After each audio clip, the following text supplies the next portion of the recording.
Good afternoon, everyone. A very warm welcome to all our LBV members and our guests to our November webinar. I'm really pleased to see you, well, virtually see you. I hope you're all behind there. I feel like I'm talking just to the panel, but welcome. I hope you're well and keeping safe. So this afternoon's webinar is all around the economic recovery and the sorts of support that's available locally to our business community. And so I'm really pleased that we've got roughly 90 plus attendees registered for this event. So we have a house full at the moment, so I'm really pleased to see you all here. Unfortunately, I can't see you, and in normal circumstances, we'll be networking over lunch, but this is the next best thing. So hopefully we'll get back to normal sometime soon. So welcome. It's really my great pleasure as one of two LBV board directors to be welcoming you on behalf of Leicester Business Voice. I hope you might be wondering why we call this a sneak preview to the Economic Recovery Plan. Obviously, when it's published, it is available to all of the business community, but right now it's still in a draft form, which is why it's a sneak preview. We're enabling, thanks to the LLEP, they've shared this with us ahead of it being published to now enable us all to actually have a chance to have a look at it and also to feedback in case we can inform the development of it and focus and priorities. So I'm really pleased that the LLEP have joined us today and are willing to share their draft economic recovery plan. And so before we move in and actually look at what the plan says and what's available, let me just introduce myself. I'm Angie Trivedi. I am one of 8 LBV board directors, and I work for my day job, and people who pay my salary. I work for the University of Leicester as the head of regional business engagement. So I'm going to hand over to my other colleague and friend, Roger. Do you want to introduce yourself? Good afternoon, everyone. I'm Roger Merchant, and also an LBV director. I'll be hosting the questions at the end of this session. I just wanted to highlight that for those of you who haven't been on a Leicester Business Voice webinar or seminar, which we run regularly, please log on to our website. You can register, and we can invite you to future events very easily from there. And of course, we're always looking out for new members as well. So details of our website will be at the end. Please log on and see what you can find. Thanks, Roger.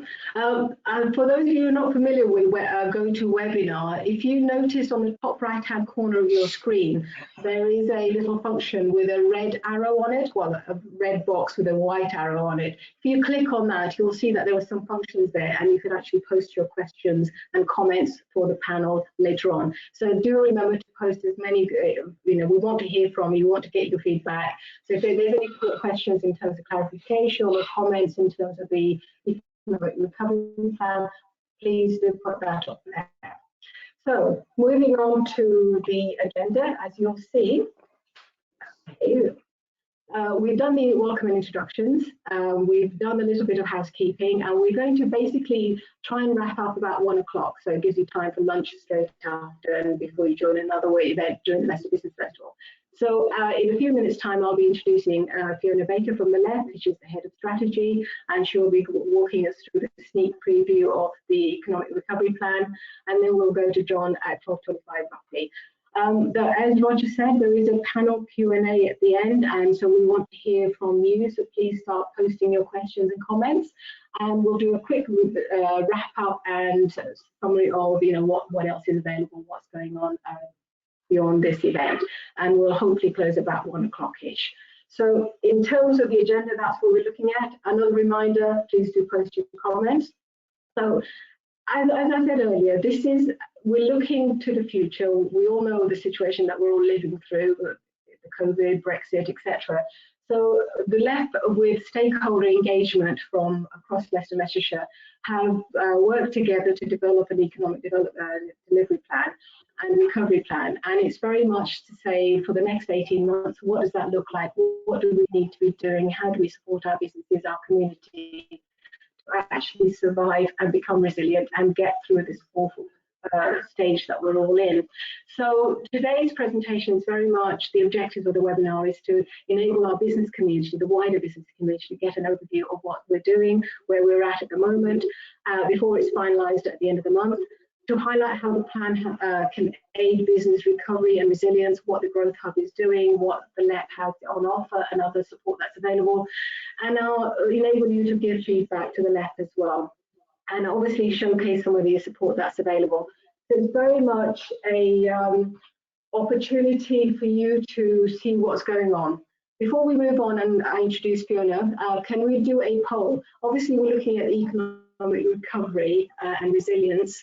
So the first poll is very much about how do you feel as you're in terms of your business? How will the transition out of the EU and the new guidelines that will be coming along affect your business? Will it significantly affect you, insignificantly, or will it not make any difference to your business at all in terms of coming out of the EU? So if you could vote now, please, to say which of those three apply to your business. We'll have a look at the results in a second.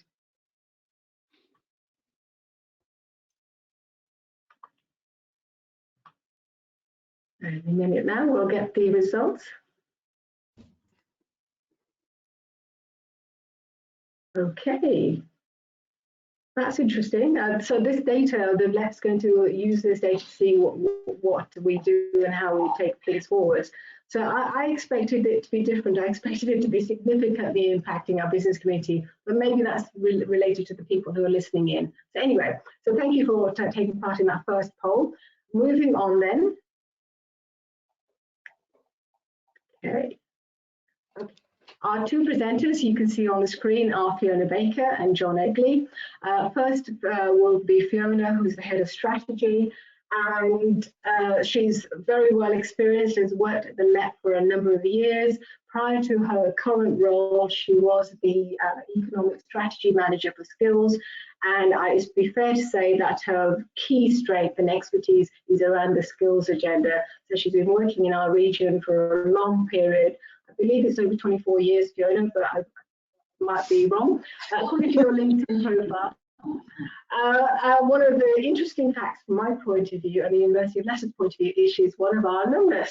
So she did her undergraduate degree at the University of Leicester in history and a postgraduate master's degree as well with us. So you are one of our retained graduates. I'm really pleased to say. And then, so we've got John Egley next. And John's got over 30 years of experience working with the business community, supporting enterprises as an advisor. His key strengths are in supporting businesses in manufacturing and digital technologies. So we'll be hearing from John in a bit later on. So moving forward, Fiona, it's over to you. Thanks, Anju. Okay, so I think the first thing to emphasise before we get onto the slides is this isn't just a LEP plan. It's a result of collaborative effort between a range of partners. So hopefully that's going to result in a sort of a fairly concise number of priorities, which we as a partnership and an area can action now and over the coming 12 months to mitigate against the effects not only of COVID, but of the EU transition period. So the sort of background to this plan is that as part of the Leicestershire Resilience Forum, which is kind of the statutory type of emergency response forum, an economic recovery cell was established. So it was chaired by the LEP and it consists of members representing interests and groups from across the area. So that includes business representative organisations, local authorities, universities, education, capturing the sort of the urban rural perspective. So it's really this group that's overseen the development of the recovery plan. As Anju said, it's now in its almost final draft. And we're aiming to take it to the LEP board for endorsement on the 1st of December, following another meeting of the cell next week.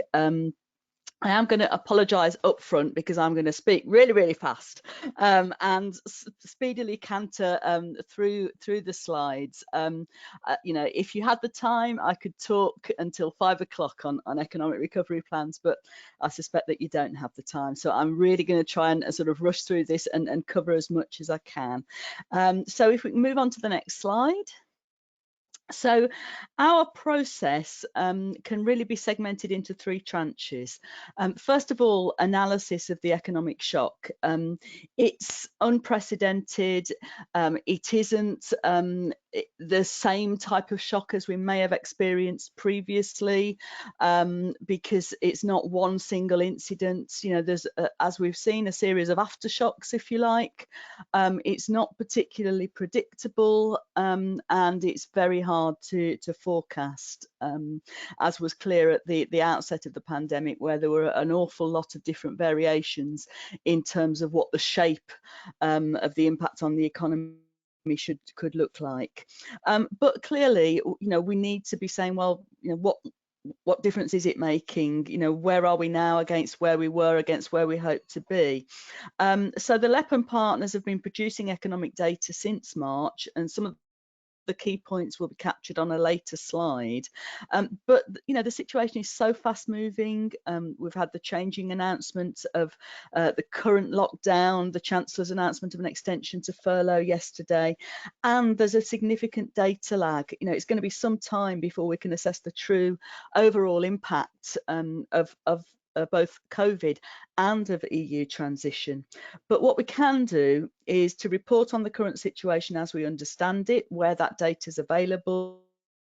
And for example, we're just about to commission some further deep dive research into impact on different sectors and the short, medium and long term outlook for those sectors. You know, for example, we know that hospitality has been, you know, terribly affected, you know, most adversely affected by the pandemic, but longer term, its bounce back ability is perhaps better than some other sectors, perhaps retail, where actually our mode of buying things may change and they may need to look at different ways of working. So it'll be interesting, I think, to have a little bit more of a deep dive into that, to look at, you know, where we need to place our investment priorities going forwards. So following on from that, secondly, what actions can we do now and over the next 12 months to add value to the range of support, the significant financial support that's been available nationally through the government?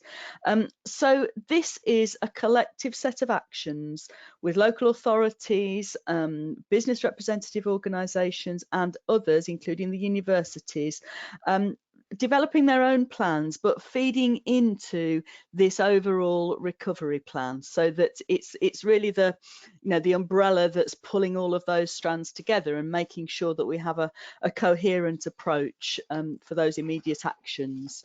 And I think thirdly, we need to have our eyes on the horizon and the development of a longer term strategy to get our economy back on track. Now, clearly that needs to dovetail with a refreshed national industrial strategy, and to be informed by the Economic Recovery and Devolution White Paper, which was expected this autumn, but publication has now been put back to the new year. So that's the longer term strategy, and perhaps, you know, we need to look at, you know, how things are panning out, you know, before we move on to that. But I think the appetite is there to really start to say, well, you know, we need to have our eye on the horizon as far as that goes. So that's our sort of three-pronged approach, if you like. If we want to move on to the next slide. I'm not going to cover all of this in detail because we just haven't got the time, but I will just pick out some key indicators really. Clearly, we're all aware that the claimant count is rising, but of particular concern is the impact on young people, where those aged 18 to 24 have the highest percentage of unemployment as a percentage of those aged 18 to 24 that are resident in the area. And that is a concern, and it's widely acknowledged that, you know, this pandemic may have a scarring effect on the prospects of young people going forwards. They tend to do the worst, if you like, in terms of recession. We know that young people are more likely to work in hospitality or retail, those sectors that are hardest hit. At 31st of August, the total number of employments furloughed in the area stood at 52,500.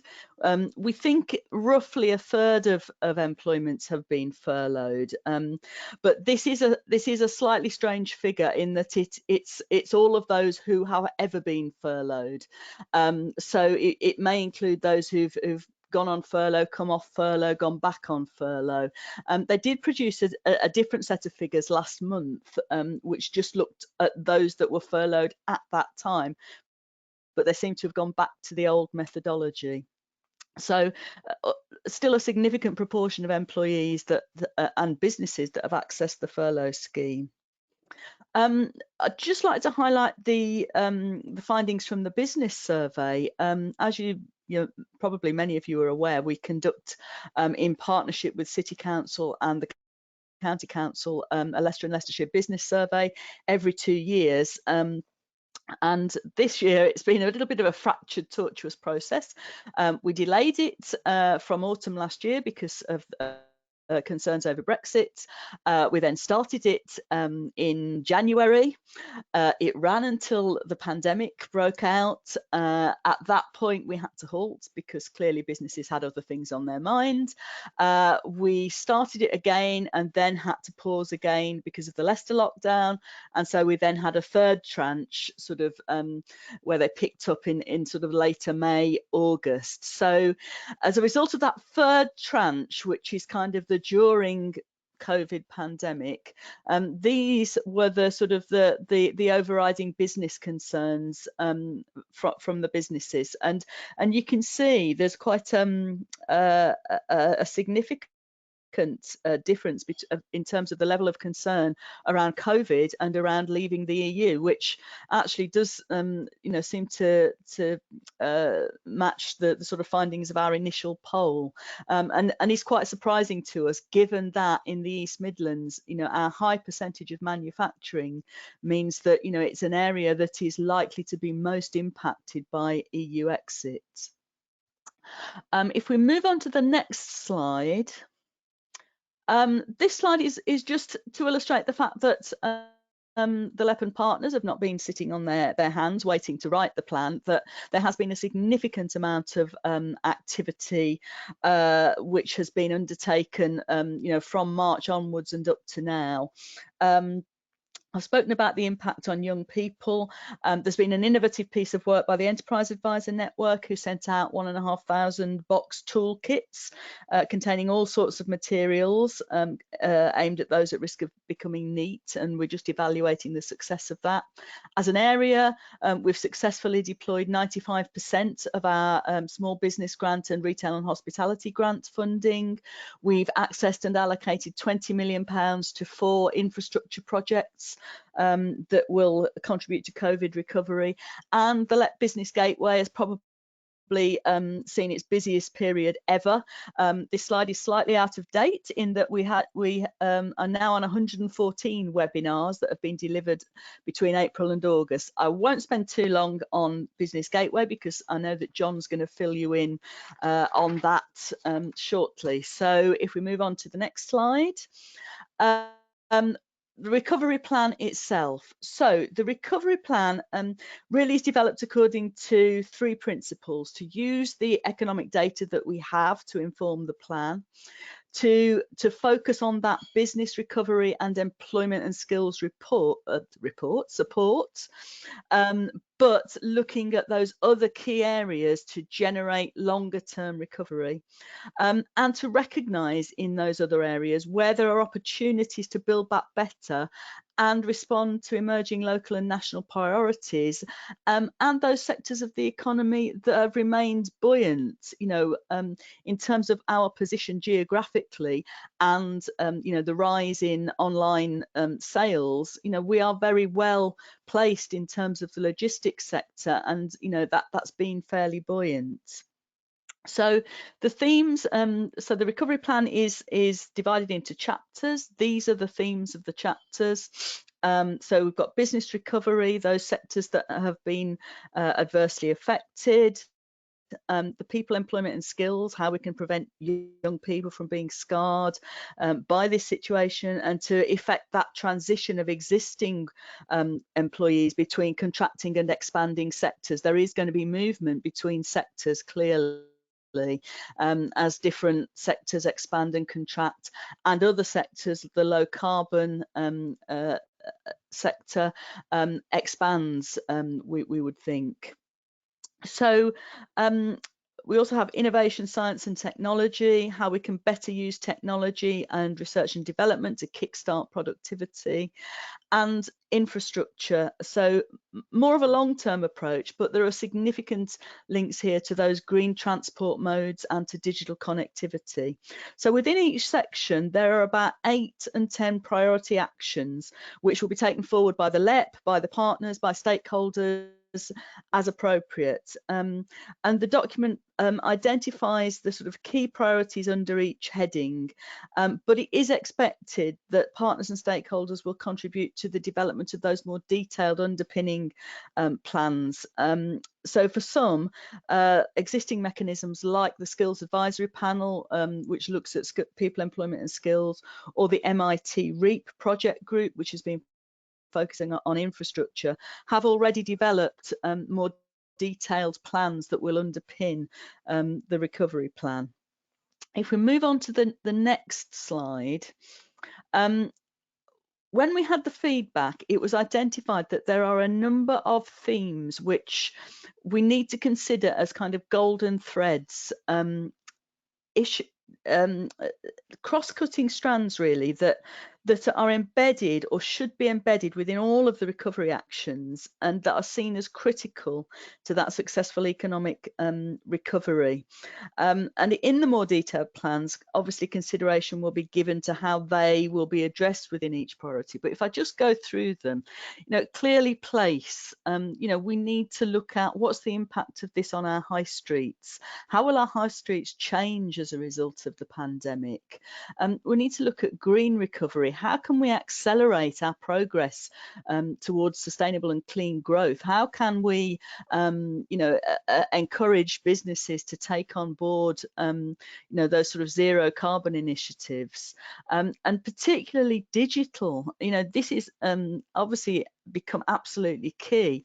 In terms of a range of aspects, both from the infrastructure, have people got access to Wi-Fi, broadband, 5G, and in terms of digital skills, what is the level of digital skills, and how effectively are businesses adopting digital transformation to cope with potential pivots in their business as a result of the pandemic? And lastly, inclusive growth and well-being.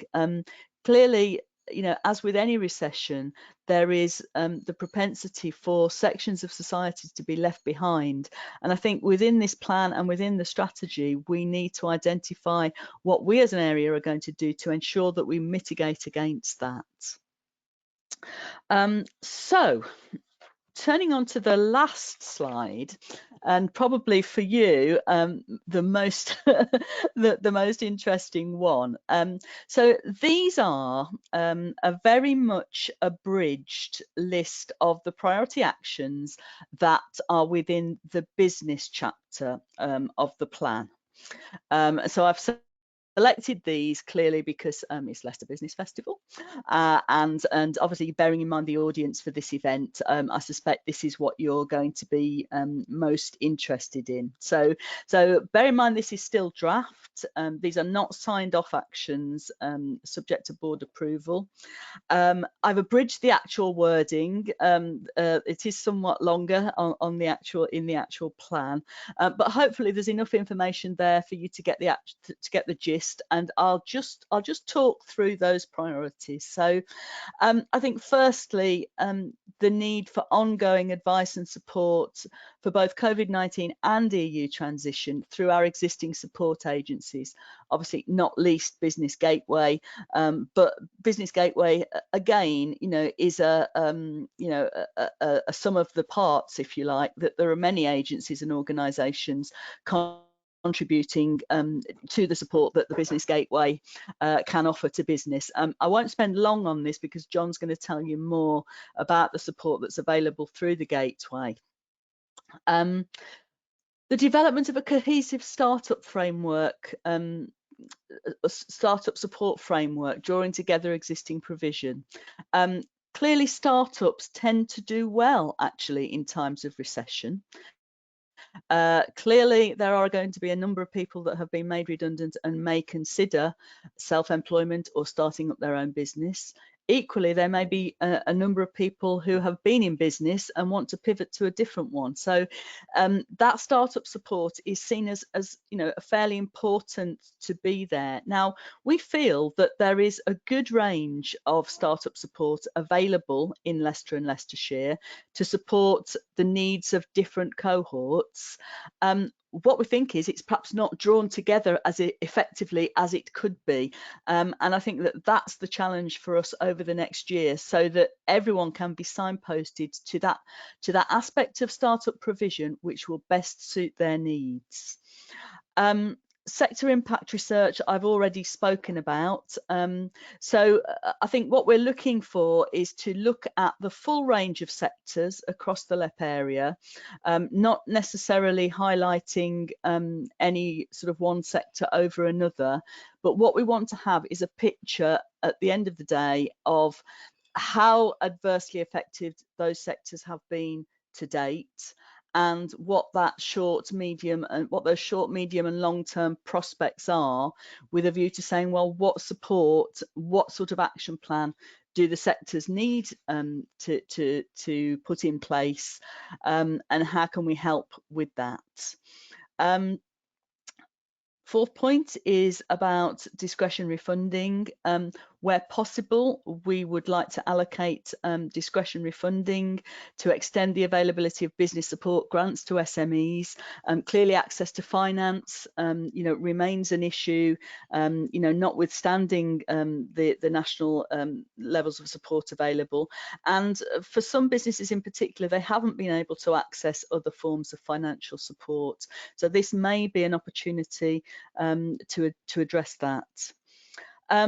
Support for development of locally based supply chains. We know from the business survey, we also know from work that Midlands Engine has been doing, that it's quite that the fracturing of supply chains has been an issue for businesses, that with EU transition, and particularly within some sectors, for example, food and drink manufacture, that's locally based supply chains, and the development of those local chains will be key to the sort of continuity of those sectors. So that's certainly something that we want to look at. In terms of feedback from partners, certainly looking at increased investment in place marketing. How can we promote Leicester and Leicestershire as an excellent place to do business, an excellent place in terms of connectivity from a logistical point of view. I suppose almost as a response as well to any negative connotations that may have come from that sort of first period of lockdown, or from being the first place to have been locked down, although I think that has lessened now as everyone else has now joined us. Establishing sector-focused peer networks. Again, I won't spend any time on that because I know John will talk about that. I've spoken about the need to enable digital transformation, whether that's within a retail business, whether it's in a manufacturing business.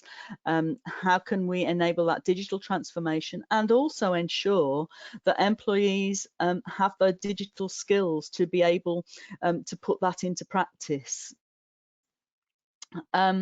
Developing a roadmap to a zero carbon economy. So looking at what do we need to do to get to that zero carbon target? How can we support businesses in adopting those low carbon options? And lastly, this last bullet point is not actually part of the business priority actions because it sits within the innovation, science and technology chapter, but clearly it links to business. As many of the actions within the skills section also link to business. You know, it's very difficult sometimes, isn't it, to put these things in silos because everything should connect to everything else. There has been a project group which has been working with the Massachusetts Institute of Technology. Andrew is part of that project group, as are the other universities and corporates and SMEs.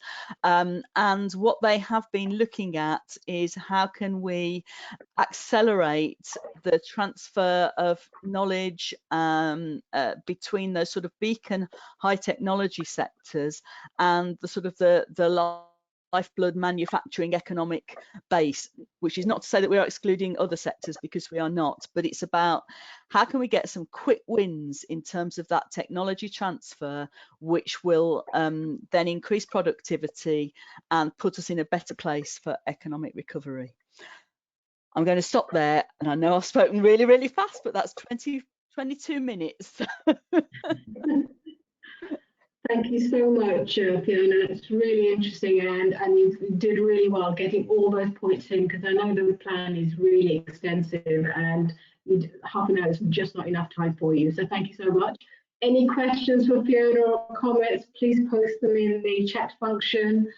And we've got 2 quick polls before we move on to John. So could you just indicate how concerned you are about your business and its readiness for Brexit? So very concerned, moderately concerned, not at all. Quick indication, please.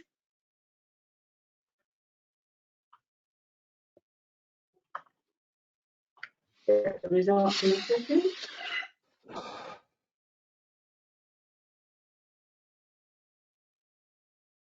Any sec. Okay. Interesting.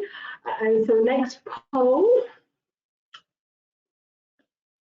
Okay, how concerned are you about your business resilience during COVID and or post-recovery beyond COVID-19? So what's your level of concern about resilience? Very moderately, not at all.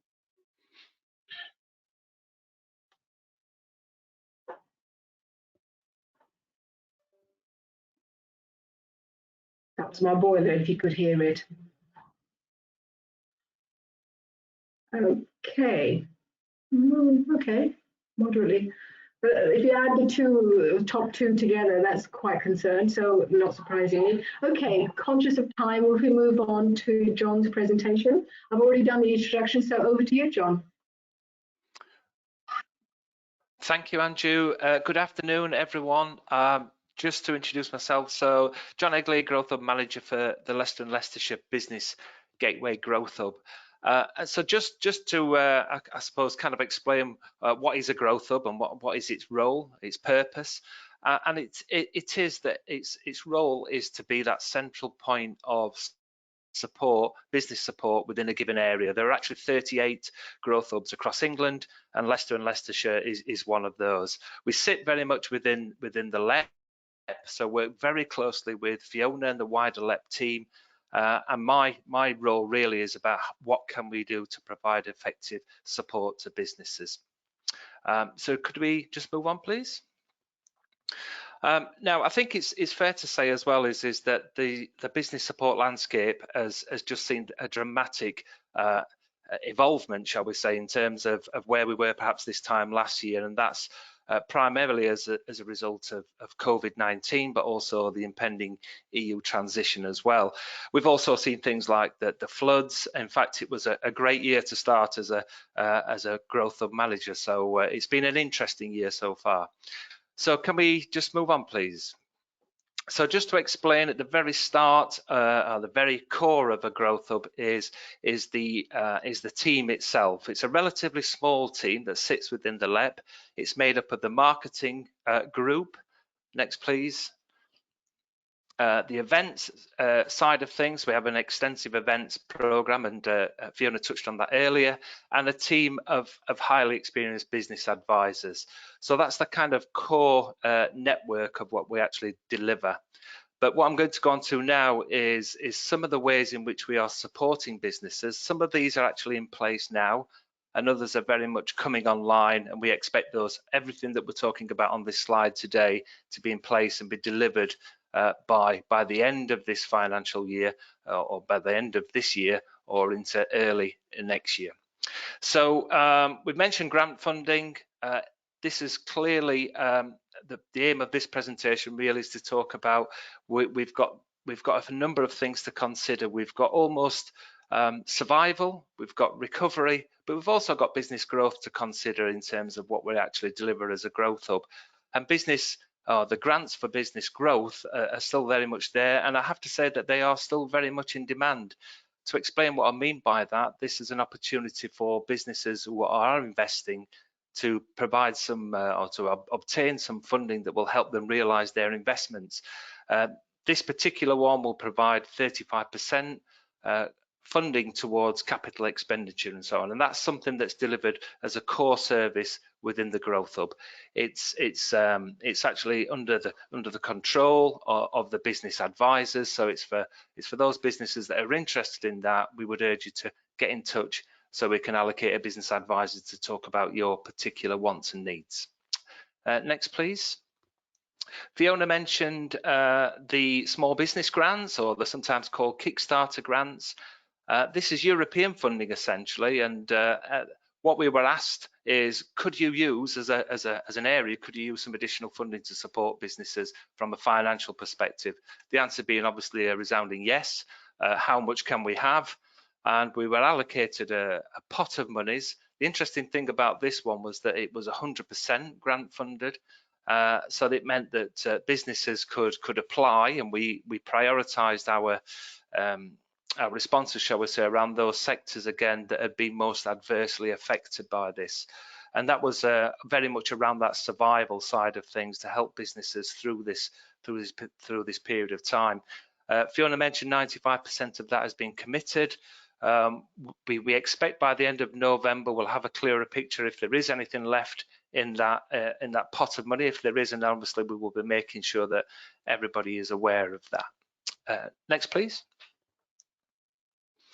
So investment readiness, as I previously mentioned, this is support that's particularly around funding business growth. So it's a resource where businesses can come and talk to us about the various different types of funding or finance that would be available for their growth plans.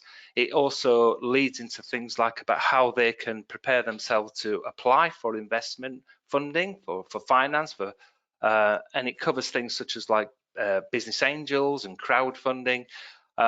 We've developed this because we do recognise that this particular area can be quite confusing, and what we don't want to do is to see businesses that have taken some bad advice along the way and have got themselves into a little bit a financial situation, shall we say, because they could have funded things very differently. So that's a fully funded resource that we would really urge businesses to come and talk to us about that if they want to know a little bit more about it. And next, please. So high growth, again, we are working with some businesses that are demonstrating significant growth even within this period of time. Some of the sectors have actually not been affected at all, and in fact have done quite well as a result of this. And what we're there to really provide through this particular service is helping businesses that have either demonstrating this high growth or they have the potential to be high growth businesses, and it's about providing that intensive support, that additional support, everything from infrastructure, from people, from finance again, and it's a dedicated program that we expect to be coming online early next year. Next, please. Business champions. So this came about really because of prominent businesses across Leicester and Leicestershire, owners of those businesses. Some of them have actually retired now, but they wanted to give something back. Highly experienced individuals that said, you know, we'd like to help out wherever we can, come from a range of different sectors, sizes of businesses and so on. And that's a resource that we can match businesses to. It's a little bit like a dating agency, I suppose, but that's very much managed by one of my colleagues, Sue Tilley. And what we see from that is that our business advisors will recognise that that business could benefit from that. It tends to be around coaching and mentoring, and then they will be referred on to one of the business champions. Next, please. International trade advice. So this is a recent addition to the portfolio, if you will, but we were again encouraged to embed an international trade advisor within the Growth Hub, and this was a really welcome addition because that means that we've got effectively more boots on the ground, but this individual has that expertise around international trade, importing and exporting, and it's very much focused around encouraging businesses to consider exporting, consider international trade. But again, it's something that is fully funded and available to any business that would like to speak to us about that. Next, please. Fiona has mentioned the startup side of things, and what we're conscious of is that, well, as Fiona mentioned, we do have an excellent number of organisations that are geared around business startup. But what we wanted to do was to consolidate that a little bit better than it is at the moment and have a central resource for business startup. Just because it's labelled startup, it doesn't mean to say that businesses or individuals are new to business. It may be a new business, as Fiona mentioned. It might be that they're pivoting their business. So that's going to be a service again which we're looking to introduce in the next couple of months. Thank you. Digital diagnostics, we've all seen a significant rise in the adoption of digital technologies, not just because of the pandemic side of things, but generally speaking, we've seen that upward trend in terms of businesses becoming more aware of the benefits of adopting digital technologies, but that there are sometimes some issues around all that. Training is one of those things, but sometimes it's just about awareness. And the service that we're providing through this is where we have a team of consultants that work with our business advisors again, that can be called in to speak to businesses about their particular individual needs. And that could be anything from website development, e-commerce, it can be around CRM systems. How do we take this manual process that takes us quite a long time and is very labor intensive? Is there a digital solution to that? So that's again something that we're providing through this additional funding that we got through central government. And next, please. Peer networks. Peer networks is a recent addition. This is something that it's actually being delivered across all 38 of those growth hubs. So government came and knocked on our door and just said, look, we've got some additional funding. Would you be interested in taking on peer networks? The idea being around the peer networks is that it's a group of like-minded businesses. They could be in the same sector or the same stage of business. And we said, yes, please, we'll have that. We've got certain sectors within our area that are priority sectors for us. And as a result of that, we've actually put together the delivery of 14 different cohorts of these peer networks. A cohort is anything between 8 and 11 businesses, typically within the same sector, who will be brought together and they will receive up to 18 hours worth of support through a facilitated network. So we've actually contracted now with a number of private sector organisations that will be delivering those peer networks through the Growth Hub service. And we're touching on fashion and textiles manufacturing, food and drink manufacturing. We're looking at retail, hospitality, tourism, agriculture, high growth. And we do expect this pilot program, because this is what it is, to be a staple, or a staple rather, element of our delivery going forward. There's a lot of evidence that tells us that peer networks, businesses working together and learning from each other, from best practice, but also being able to the networks bring in subject matter experts and address certain issues, then that's something that has been well documented as a good way forward for us. The sector support itself, so this kind of underpins a lot of the work that we're doing really at this moment in time, and as Fiona's mentioned, there's additional research going into the impacts that sectors have faced or are currently facing through both the pandemic and EU exit. So we've responded by putting together a series of support programs that are targeted at sectors as well. So again, and they follow very loosely the peer network side of things within that. All of this kind of information is quite detailed, but more than happy to take some questions or to point people towards the relevant pages on our website about what we're doing around that. Next, please. Innovation, we are acutely aware that innovation plays a significant part now in business. Some would argue that it always has done. One of our challenges has been to help businesses understand what we mean by innovation. And it doesn't necessarily mean it's about inventing something. It's about perhaps looking at how we currently do things, and again, how could we do things quite differently. It's not unusual for us to work with businesses who will say, this is a particular process that we do now, it's very costly or it's very labor intensive. Are there better ways of doing it? We're thinking about developing a new product, or we're thinking about delivering a new service, but we don't really know how to go about doing that. The innovation, the MIT REAP is a fantastic resource because it brings together private sector, public sector, the universities, everyone that's kind of has an input into the innovation framework, the innovation networks across our area. And that's something, again, that sits within the Growth Hub now, so that when businesses do get in touch with us and say, look, this is what we're trying to do, our business advisors are acutely aware of the different mechanisms that can support that. Next, please. So business resilience, a little bit of an umbrella term for lots of all sorts of things. Business resilience, how do businesses survive? How do they recover from this? And ultimately, how do we go on to grow? We've got, I would like to think it's an extremely comprehensive program of support around all this.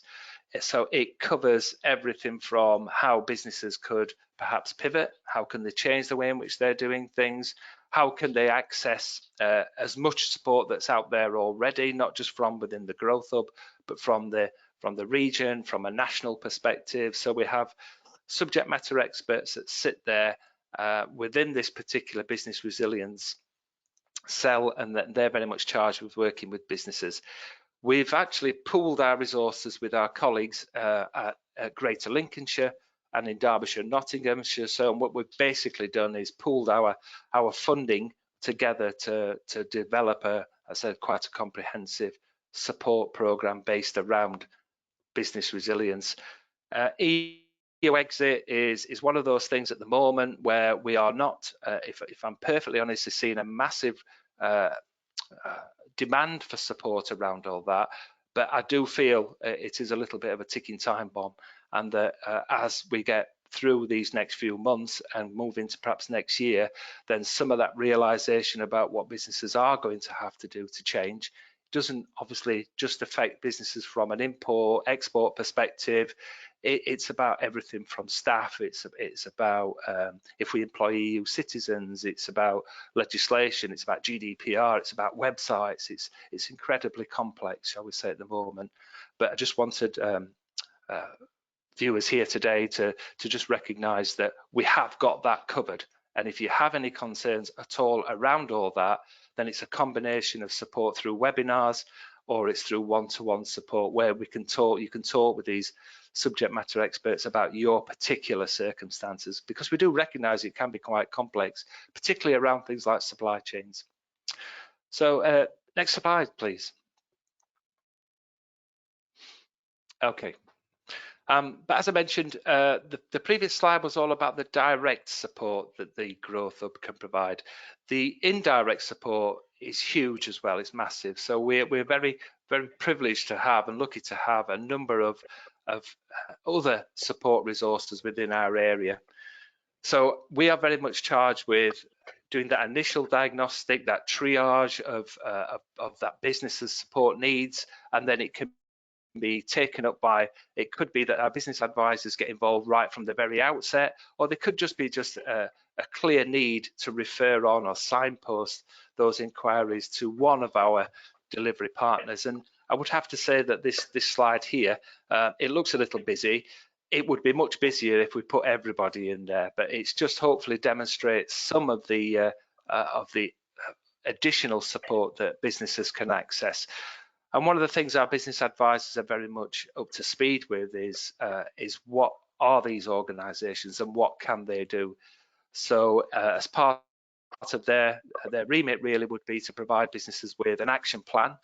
These are the kind of things that you should really be considering, and these are some resources to help you do with that. And apologies if you're already aware of all this, but it's an evolving beast. It changes all the time, and you know, there's some exceptionally good offers of support out there beyond the core Growth Hub service.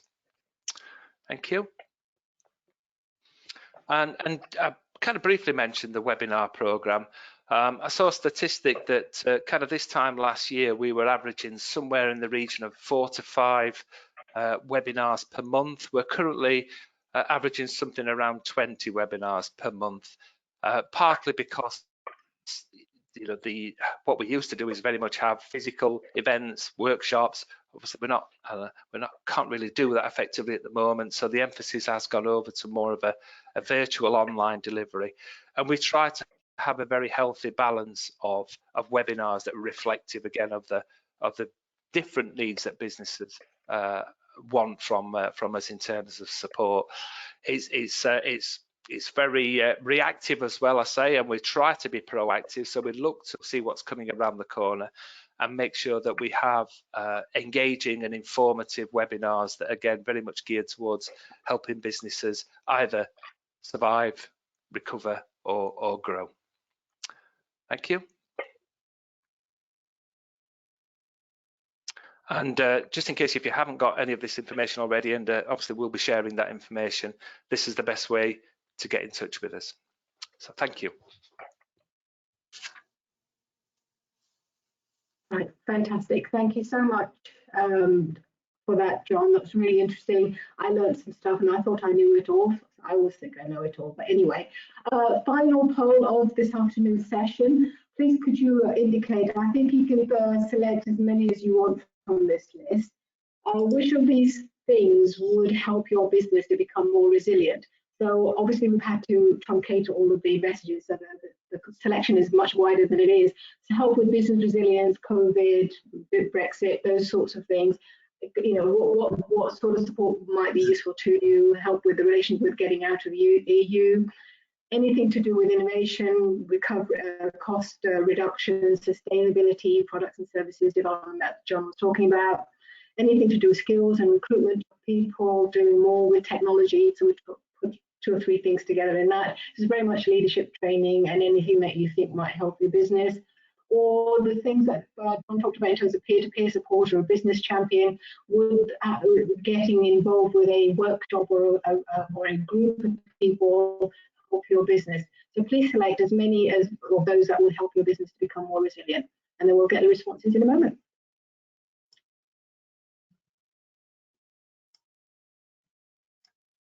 And while you're doing that, please remember to post questions into the chat box for our panel, which is coming up in a second. People want everything, but using innovation, I'm really pleased from a university point of view to see that innovation came out to top. So they're all important, of course, but it's really interesting out of the 90-odd people, the mix of where the requirements are. We would love to do there's a more detailed list of this on the Growth Hub website, where you can indicate what support you want, and if the thing that you need isn't there, get in touch with people like John and he will look to see how we might support. Moving on. I'm going to hand over to Roger, who's going to chair the Q&A panel, and we'll invite back Roger and Fiona. And I'll come off. John. Sorry, John. What did I say? Great. Well, thank you very much, everyone, for posting questions. You've actually completely overwhelmed my question box. So I've got more than I can cope with, I'm afraid, but I'll do my best to ask questions that cover most of the topics. And I do apologise if I've missed your particular question out. Fiona and John, I'm afraid because of time constraints, I'd like short answers, 1 or 2 words, as opposed to 1 or 2 paragraphs, if possible, please. Fiona. Sorry, just to say, we could overrun a little if we've got the facility to overrun if necessary. Thank you, Angie. Fiona, just starting with the economic recovery plan, several people commented on the importance, which you didn't stress, maybe it's in there somewhere, but the importance of workers' health, mental health, and also the importance of retraining, because there's going to be such a shift in jobs potentially over the next year or two. Retraining would seem to be a very high priority. Yeah, I think I can answer both of those. You'll have noticed in the sort of the golden threads, there was economic inclusion and well-being. So we are very conscious of that sort of health thread must be incorporated into the plan, because I think, you know, as the people that have asked questions, you know, it's an important aspect, and it's something that we identified as part of our local industrial strategy. As far as the retraining goes, it is absolutely there. It is in the people, skills and employment chapter, and it's certainly in those priorities, but I just didn't share that chapter with you today, but it is there. Don't worry, it's there. Okay, thank you. John, is there a place for sports businesses in the peer network? And in general, how does one join the peer network? Yes, so there's actively, in this particular month, we're looking to start the actual delivery of the peer networks in December. So November is very much geared around actually businesses applying to be part of these peer networks. And absolutely, sports is an area that fits. We've kind of clumped that in, clumped being an awkward word, but they're very much in with the tourism hospitality side of things, and that's because we do recognise that sports, and certainly from a sporting event perspective, there's that obviously ties in with tourism and so on. So it wasn't a defined fit, shall we say, but the best way to go about applying to join one of those peer networks is through the website itself. So there's a section on there, peer networks, and at the very bottom it will provide you with the details about how to apply. Essentially what happens is that if you applied for, let's just say, the food and drink manufacturing peer network, then that would get sent through to the facilitators that are delivering that one, and they have some conversations with that business, basically just to assess what they would be looking to get out of that and their suitability to join it. Limited places. If we could have had more places, we would have certainly gone for that, but I have to say it was a little bit prescriptive in terms of what we could have in terms of numbers. Thank you, John. Fiona, will there be new government funding to support the economic recovery plan, or is it just old money being rejiggled? The recovery plan really identifies those actions that we can take as a region or a sub-region, and it's not.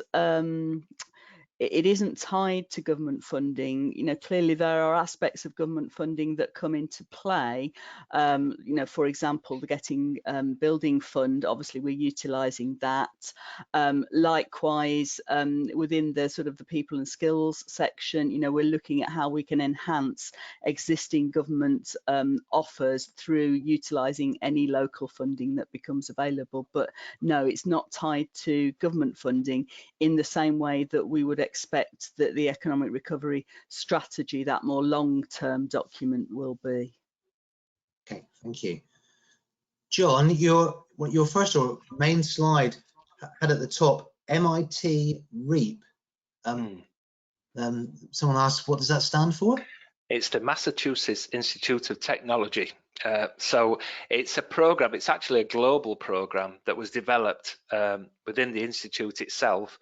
And it was originally designed for cities, basically. It was around infrastructure, but it developed into the REAP state. The REAP bit stands for the Regional Accelerator. Tell me, Fiona. Regional Entrepreneurship Acceleration Accelerator Program. So yes, it's about bringing together those resources within a particular region or area, and that accelerated adoption, shall we say, in this particular instance around innovation. And John, you mentioned webinars. How can people access the new and indeed the past webinars? Is that easy? Yeah, we have all our webinars at the moment are delivered on a Teams platform. Those webinars are recorded. Certainly, everybody that attends them has access to them following the event to be able to go over that subject matter again to get a better understanding of it. We don't just deliver our own events, of course, we deliver events on behalf of other delivery partners.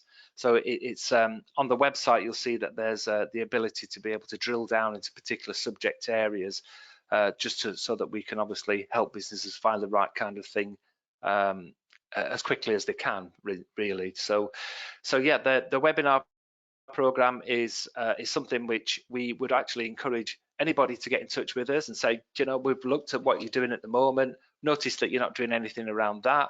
That's something that we would be very interested in, or it's something that we would like to deliver. You know, we very much welcome that. In fact, next week, next month rather, early December, we've got a webinar which is around crowdfunding. That came about because somebody did exactly that and just said, I've noticed that you're not doing anything around that. It's a particular subject area that I'm keen to know a little bit more about. We had a little bit of so should we say a bit of analysis about what we do. We looked and you know, that's now going to happen, and we're going to bring in some local businesses that have actually taken advantage of crowdfunding, and they'll be talking about their experiences of it. So it's a naturally evolving webinar program. We have a list of core subject areas: sales, marketing, leadership, management, finance, HR. Those kinds of things are embedded in there, but then we very much complement them either based on something that we know is coming along or something that we need to respond to because governments have just changed a particular grant funding scheme or whatever that might be. Thank you, John. Fiona, is the LLEP still planning to publish a local industry strategy, or has this economic recovery plan replaced that? The plan itself hasn't. We clearly the local industrial strategy was built on the previous version of the national industrial strategy. Now it does seem from what's coming out of government with regard to a national recovery strategy that some of the themes within the old industrial strategy may be slightly realigned. You know, within, if you look at the recovery roundtables, there is a lot more prominence given to green recovery, science, technology, digital. So what we're expecting is that there's going to be a refresh of the national industrial strategy, which I think will probably come out at the same time as the devolution white paper. So the local industrial strategy is still paused, if you like.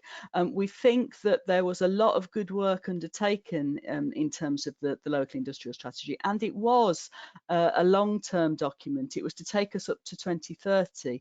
So some of the actions and the themes that are identified within that, you know, remain as good today as they did when we identified them then. But I think that we have to overlay that with sort of, you know, current events. So it's unlikely, and we've not been given any further advice by government in respect of local industrial strategies. As far as we're concerned, they are paused. They are not expecting us to submit it. But I would expect that following the publication of the white paper, it'll become a lot clearer in terms of what type of document local areas are going to be expected to produce. I'm not sure if anyone can answer this question, but do we know what is going to happen with replacement programs for all those programs that are currently funded by the EU? No.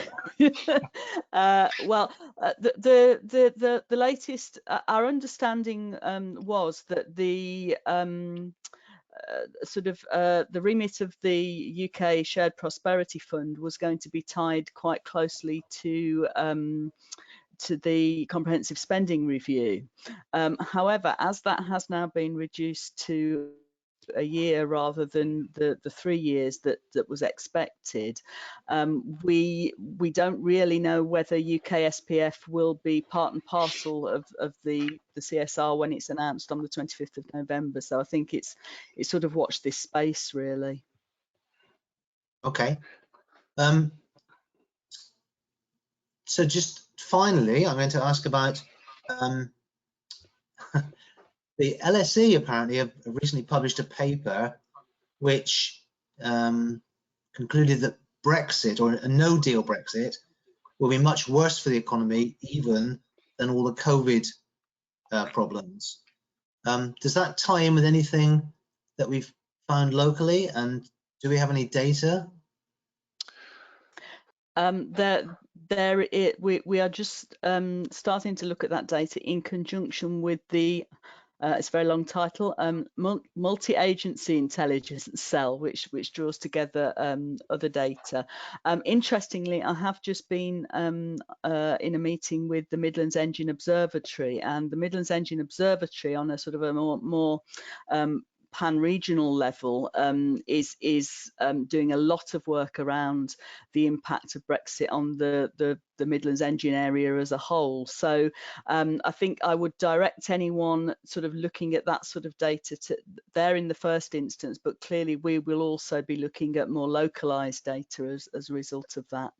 So there might be some data on the Midlands Engine website soon, if not already. Yes, I would think so. And Midlands Engine, you know, certainly has identified that, you know, it is those sort of more northern areas that will be more affected, because it's obviously where the concentrations of manufacturing lie. Thank you very much. Thank you both. Just to say, there was a question about slides a bit earlier. Slides of this event will be available on the LBV website afterwards. Details of where you can find that were in the chat box, and they'll be on a slide in a second. I do apologise to anyone whose questions I've missed or just didn't have time to fit in, but thank you very much for those questions, Fiona and John.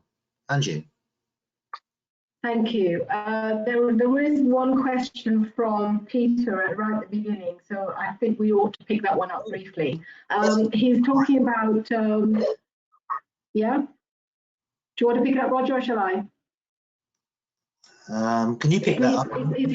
He's talking about the potential of us becoming a bigger region in terms of Leicester, South North, South Derby, etc. So what are your plans for the business communities to work together efficiently and effectively, to work together to better performance of the new region? So he thinks that there may be potential for the new region with consolidation of other areas.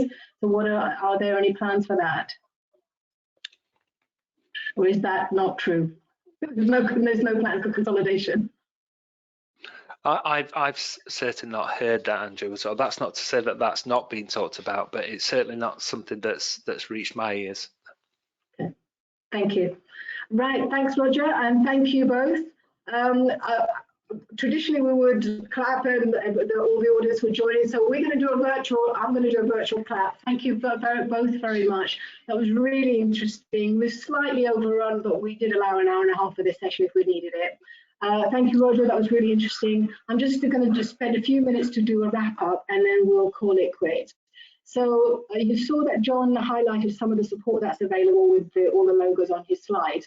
Here's something that the LEP produced about a year ago, which highlights some of the ERDF funded projects that are available and right now in Leicester and Leicestershire. This PDF version of this flyer is going to be posted on our LBV website, so you can access it directly. These are not all of the support that's available. There are new ones that have come on stream since this was produced. So if we go to the next slide, you'll see I've tried, and I'm not going to spend ages on it, I've tried to segment them and give a bit of an indication of just the breadth of support that's available. So, and then in sorts of where that might be in terms of innovation, manufacturing, finance, etc. So there's a lot available here. potentially not everyone is aware of all of them. And again, this is only a sample. There is much more that I could have put on here, but I've chosen not to. There wasn't any space, if anything. So this will be available just to give you an indication that there is physical innovation spaces around, there's grant funding around, there's manufacturing support, there's facilities and technologies and business advice, innovation support. So literally there is everything on our doorstep. Please take advantage of that, especially in this current climate with Brexit and COVID. All the help that's available, don't let it go to waste. And that's really all I want to say, is that did you know that this is available and this is on our doorstep right now? Moving on to the next slide, you'll see I'm doing a good thank you for all of the, for you to attend. Thank you for coming. Thank you, Roger. Thank you, Fiona. Thank you, John. Really appreciate that. This is a really very busy period for both of you, and I'm really grateful that you've taken the time out to come and share some of the ideas and the plans. And hopefully this will be really useful for the audience listening in. They've got your contact details if they want to come back and feed into the economic recovery plan. We've got a small window for the economic recovery plan, from understanding, about 2 weeks. So if you want to say anything, please feed in now, because it goes to the board, I think, on the 17th of this month. So it's got to be before then. So on a final wrap up, I hope you found the event useful today. This is going to be made available on our website at lbv.co.uk, and also the flyer that I just showed you just a few moments ago. If you'd like to join LBV, because we're always keen to get more membership and to have a wider representation, please go to our website, contact us, and do become a member. There's lots of advantages of becoming a member, and things like this is that the stronger our voice, the more organisations like the LLEP listen to us and hear what we want to say, hear what our needs are. So join LBV, join other organisations. Let's get all together and make a real positive change and impact for our area. So it's only by working together that we're going to really make a big difference. So on our final slide, we've got newsletters as well, so if you want to sign up for that as well, which is obviously free. The next slide, final slide. It's not coming, but the final slide is basically a lovely picture of all the LBV directors. And the others are in black and white because and we're in colour because we're presenting today, but we have, these are our LBV directors currently. If you want to get in touch, I've provided contact details for both Roger and myself. Obviously, all of our contact details are on our LBV website. On that note, I'd just like to say thank you so much. Sorry we've slightly overrun, but I didn't want to cut it because it was really interesting and I hope you found it useful. So see you again, and if I don't see you before Christmas, I'm going to wish you all a very happy Christmas and a new year. Fingers crossed we're out of COVID by the 2nd of December. Okay, thank you again and speak to you soon. Take care. Bye.